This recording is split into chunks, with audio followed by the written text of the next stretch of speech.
The birthday betrayal. The room was alive with laughter, music, and clinking glasses.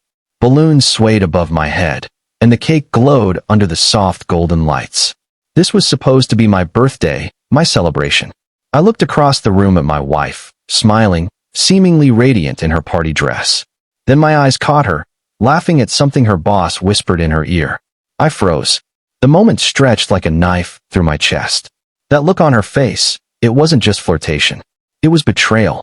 My warnings, my subtle hints about her closeness to her boss, had been ignored, dismissed, even mocked. And here, in the center of my birthday party, she was handing over a piece of my life to someone else. The music faded in my ears. The laughter around me became distant, hollow. My chest tightened, and an anger, deep and consuming, took root. I smiled on the outside, but inside, a storm raged. Revenge was no longer a thought. It became my only goal. I spent the following weeks in silence, watching her carefully. Every word she spoke, every glance she threw at her boss, I cataloged in my mind, storing them like ammunition for the day I would strike. Friends noticed my distance. My once warm laughter became curt nods, my casual smiles replaced by cold, calculated expressions. I didn't care who noticed. This was a war I had to plan meticulously. I discovered the power of patience, and I wielded it like a weapon. At work, I took subtle steps to dig into the background of her boss. It started innocently enough, online research, casual conversations with mutual colleagues, but soon I uncovered a pattern. He had secrets, big ones, explosive ones. Every meeting she had with him, every innocent lunch they shared, became evidence in my mental dossier. Her betrayal ate away at me in ways I couldn't explain. I barely ate, barely slept. The apartment felt like a prison built by her own hands, with every picture of us together reminding me of what I had lost. And yet, I restrained myself. Rushing into revenge too early would ruin everything. Timing was everything. Precision was everything. Then came the first opportunity. Her boss had been careless in his personal life, leaving digital traces, financial mistakes, and whispers among employees. I collected every piece, constructing an intricate web that could collapse his world in a single move. My mind became a battlefield of obsession.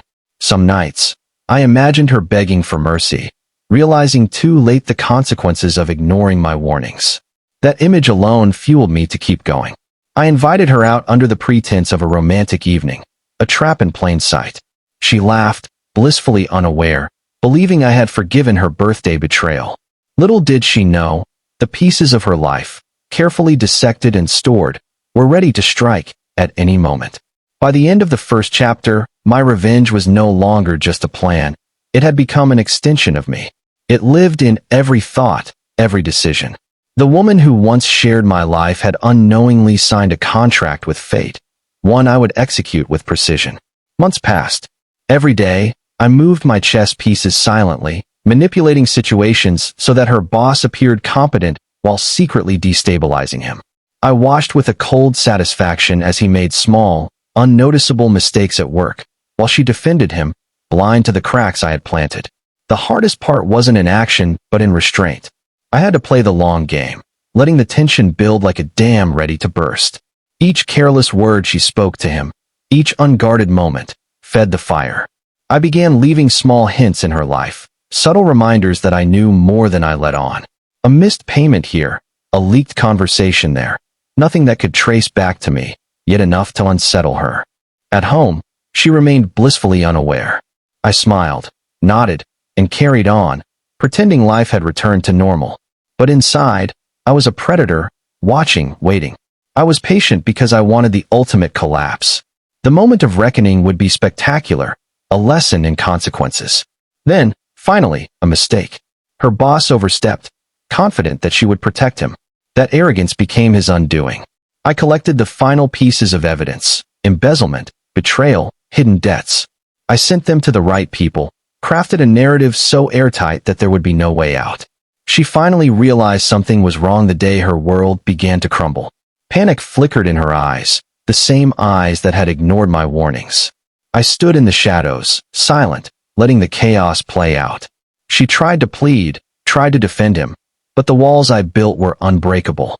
Her screams echoed in my ears.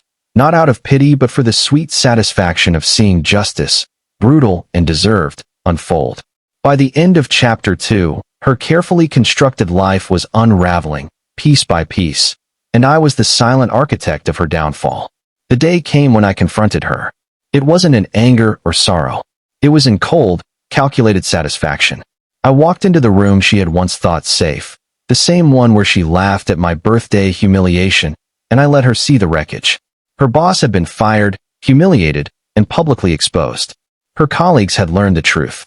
She stood there, trembling, realizing that her ignorance and arrogance had brought this storm down upon her. No apology could undo the damage. No tears could erase the betrayal she had caused me. I leaned close, my voice low and precise. I warned you. She didn't answer. She couldn't.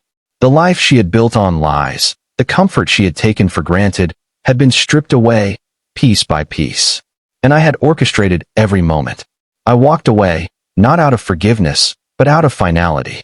The fire of revenge had consumed me for so long, and in that culmination, I found a perverse sense of satisfaction.